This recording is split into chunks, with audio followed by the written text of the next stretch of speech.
आज मैं इस वीडियो में रिवीजन और आंसर राइटिंग से रिलेटेड चीज़ें बताने वाली हूँ। मैं किस प्रकार से रिवाइज़ करती हूँ और आप किस प्रकार से कर सकते हो या क्या प्लान कर सकते हो।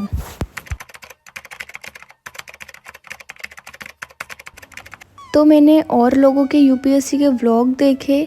हाँ, मतलब वो डेली व्लॉगिंग की तरह बनाते हैं वीडियोस, लेकिन मुझे ऐसा लगता है कि मैं जो भी वीडियो बनाऊँ वो सिर्फ पढ़ाई से रिलेटेड हो। और मैंने काफ़ी वीडियोस भी डाली जो सिर्फ स्टडी से रिलेटेड होगी। तो इस चीज़ को शायद लोग देखना पसंद ना करते हो मेरी वीडियो को, बट सबकी अपनी अपनी चीज़ें होती है। मेरा क्या मोटिव रहता है कि मैं जो भी वीडियो बनाती हूँ उसमें कुछ ना कुछ ऐसी चीज़ ज़रूर बताऊँ जिससे आप लोगों को हेल्प हो।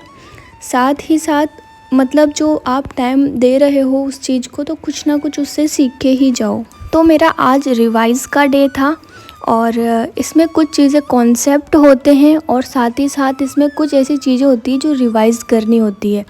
और साथ ही साथ में इसमें कुछ चीज़ें लर्न भी करनी होती है, तो हमें वो याद करनी पड़ती है, क्योंकि ऑल कॉन्सेप्ट्स नहीं होते, उसमें कुछ एग्ज़ाम्पल्स होते हैं और एग्ज़ाम्पल जब होंगे तो हमें वो याद करने होंगे। क्योंकि आंसर राइटिंग जैसे हम करते हैं तो उसमें हमें एग्ज़ाम्पल से रिलेटेड चीज़ें लिखनी होती है। आंसर राइटिंग जैसे हम first year, second year, final year में करते थे, तो मीन्स कुछ भी हम लिख देते थे। कुछ भी से मतलब है कि इसमें आंसर राइटिंग थोड़े अलग तरीके से होती है, और किस तरीके से होती है वो मैं आप लोगों को आगे बताने वाली हूँ। तो सबसे पहले बात करते हैं रिवीजन की। मैं भी रिवीजन करती हूँ और रिवीजन की मोस्ट इम्पोर्टेंट स्ट्रेटजी बनानी पड़ती है, क्योंकि रिवीजन ही वो चीज़ है जिससे हमें पता चलता है और हमें कुछ सीखने को मिलता है, और उसे ही हम आंसर राइटिंग में लिखेंगे और साथ ही साथ उसी से हमारा प्रीलिम्स और जो मेंस है वो कंप्लीट होगा, क्योंकि रिवीजन से ही सब कुछ होने वाला है। ठीक है, तो इसकी मोस्ट इम्पोर्टेंट स्ट्रेटजी बनानी पड़ेगी। इसमें मैं सिर्फ अपनी स्ट्रेटजी बनाऊंगी, उस हिसाब से आप अपनी स्ट्रेटजी अपने हिसाब से बना सकते हैं, क्योंकि हर किसी की स्ट्रेटजी आप फॉलो नहीं कर सकते। ठीक है, तो मेरा ऐसा होता है कि जैसे मैं नोट्स बनाए, मैंने जैसे कोई सब्सक्रिप्शन लिया या फिर बुक से जैसे हमने नोट्स बना लिए, तो हमने नोट्स बनाए, सुबह बनाए या शाम को बनाए, देन उसके बाद हमें वो चीज़ रिवाइज़ करनी है। रिवाइज़ करने से पहले दूसरी क्लास नहीं लेनी, मतलब क्लास लेने से पहले हमें रिवाइज़ करना है, या कुछ चीज़ पढ़ने से पहले हमें वो रिवाइज़ करना है, उसी के बाद दूसरे को टच करना है, मतलब दूसरे को छूना है हमें। क्योंकि कुछ स्टूडेंट्स होते हैं, और मैं भी ये कहूँगी कि मेरा भी ये आदत थी कि यार ये स्टडी कर ली हमने, ये रिवाइज़ कर लिया हमने, या फिर ये पढ़ लिया, ये तो हमें आने वाला ही है, देन उसका रिवाइज़ ही नहीं करती थी मैं। ठीक है, तो अब मैंने ये प्लानिंग करी है कि कुछ भी हो, भले ही कम चीज़ें पढ़ाऊँ आए, लेकिन जो चीज़ मैं उतार लूँगी ना अपनी बुक में या अपनी फेयर में, देन उसके बाद मैं उसे रिवाइज़ ही ज़रूर करूँगी। उसके बाद ही नेक्स्ट टॉपिक पे जाऊँगी, तो वो फर्स्ट हमारा रिवाइज़ हो जाता है। जैसे कि हमने क्लास ली, क्लास लेने के बाद हमने नोट्स बनाए, नोट्स बनाने के बाद उसे उसी दिन रिवाइज़ करना है। पहली बात रिवाइज़ कर लिया, उससे क्या होगा, हमें समझ में भी आएगा। जब वो आगे वीडियो से पढ़ाएंगे या फिर आगे आप वीडियो मतलब बुक पढ़ेंगे, तो आपको समझ में भी आएगा कि हाँ यार ये चल रहा था। और कुछ चीज़ें हमें याद करनी पड़ेगी। कॉन्सेप्ट अलग होते हैं जो हमें समझने पड़ते हैं, और कुछ चीज़ें होती हैं जो हमें याद करनी पड़ती है। तो आप या तो याद करिए या आप उनकी अलग लिस्ट बनाइए कि हाँ ये चीज़ें हमें याद करनी है, और सोने से पहले आप याद कर सकते हैं। क्योंकि मैंने ये सुना है कि सोने से पहले जो चीज़ याद करते हैं, रिमेंबर करते हैं वो चीज़, तो वो ज़्यादा दिन तक याद रहती है।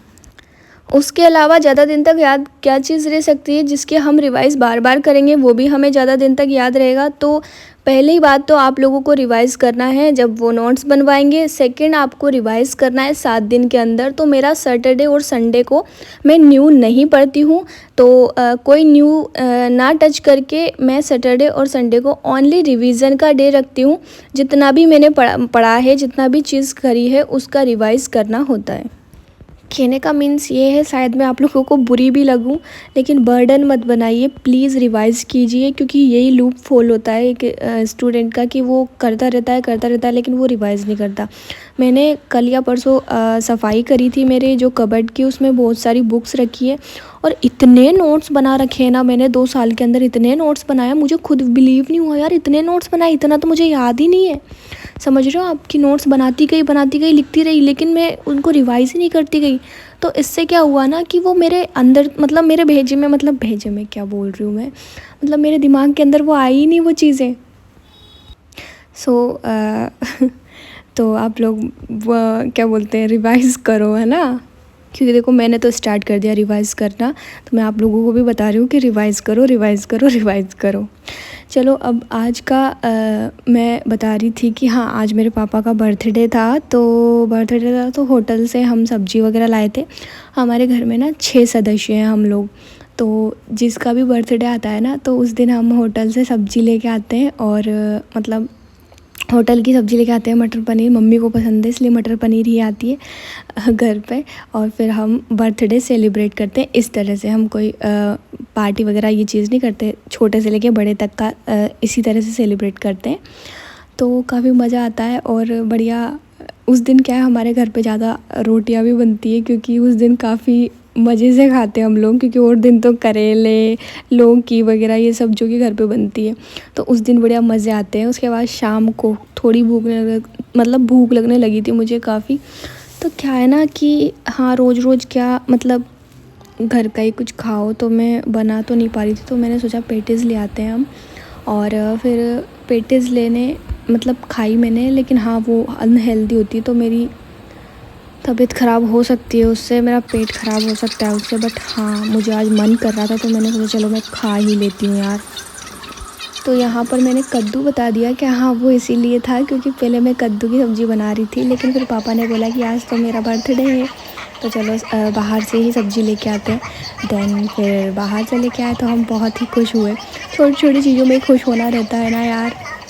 कुछ लोगों के लिए ये आम बात होगी कि हाँ यार हम तो रोज़ होटल से खाते हैं, हम तो पक गए घर का खाना खाने के लिए। और कुछ लोगों का ये रहता है कि यार मतलब कुछ त्यौहार पे या कुछ ऐसी स्पेशल डे पर ही ये चीज़ होती है ना, तो वो काफ़ी खुशी देती है। ये छोटी छोटी खुशियाँ काफ़ी अच्छी रहती है यार। खैर ये सब छोड़ के हम सेकंड चीज़ पे बात करते हैं, वो है हमारी आंसर राइटिंग पे। तो जो मुझे मेरे सर के द्वारा या फिर मेरे जो कोचिंग के द्वारा बताया गया है, मैं वही बता दूँ आप लोगों को, ठीक है। तो पहले क्या होता है, हमें इंट्रोडक्शन लिखना होता है। जैसे हम जो first year second year final year में जो भी करती थी आंसर राइटिंग या फिर जो भी एग्ज़ाम देने जाती थी, तो उसमें मैं मतलब जब क्वेश्चन पढ़ा उससे रिलेटेड चीज़ें लिख दी, उसमें बस यही चीज़ होता था। लेकिन इसमें क्या होता है कि कम शब्दों में लिखना होता है, जितने वो शब्द रहते हैं उतने में लिखना होता है हमें। साथ में हमें क्वांटिटी नहीं क्वालिटी के साथ लिखना होता है, ठीक है।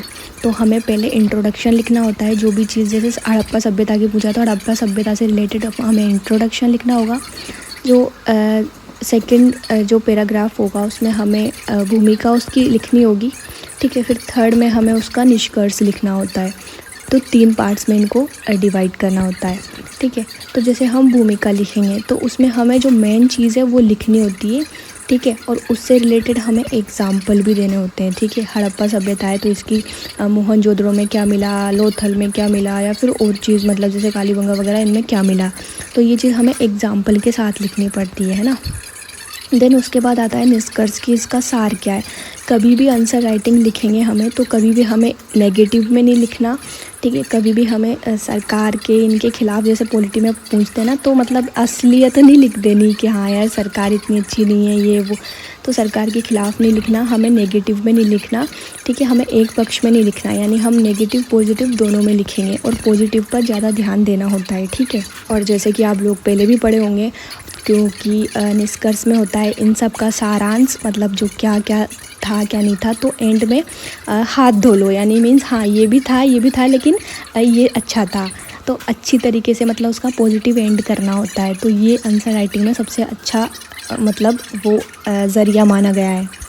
तो जैसे कि एक दिन आप पढ़ोगे तो हफ्ते में आप 3-4 बार आंसर राइटिंग ज़रूर करें और एक बार में 2 या 4 क्वेश्चन ज़रूर अटेम्प्ट करें, क्योंकि आंसर राइटिंग करना उससे क्या होता है ना, जैसे पहले मैं क्या करती थी कि एनसीईआरटी के मतलब जो एनसीईआरटी के पीछे जो क्वेश्चन आते थे ना, मेरे पास जब सब्सक्रिप्शन नहीं था तो मैं उन्हीं को सॉल्व करती थी।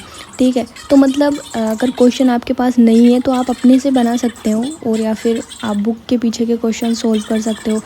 अच्छा होगा कि आप प्रीवियस ईयर के क्वेश्चन सॉल्व करो, जो मेंस के आए हैं वो भी आप सॉल्व कर सकते हो। उससे आपको अंदाज़ा भी होगा कि यार ये किस चीज़ से मतलब आ सकते हैं या फिर किस तरह से पूछे जा सकते हैं। तो आप प्रीवियस ईयर क्वेश्चंस को आंसर राइटिंग कर सकते हैं अगर आपके पास क्वेश्चंस नहीं है तो ठीक है। और कुछ भी डाउट हो या मेरी वीडियो में मुझसे कोई गलती हो गई हो ना, तो उसको कमेंट में बता दीजिएगा कि यार यहाँ पर आप गलत बोल रहे हो, तो आप इसको ये कर लीजिए। तो क्या है ना, मैं भी सुधार लूँगी। अब चलो मैं जाती हूँ कॉलेज, क्योंकि मुझे कॉलेज में काफ़ी काम है। तो बाय।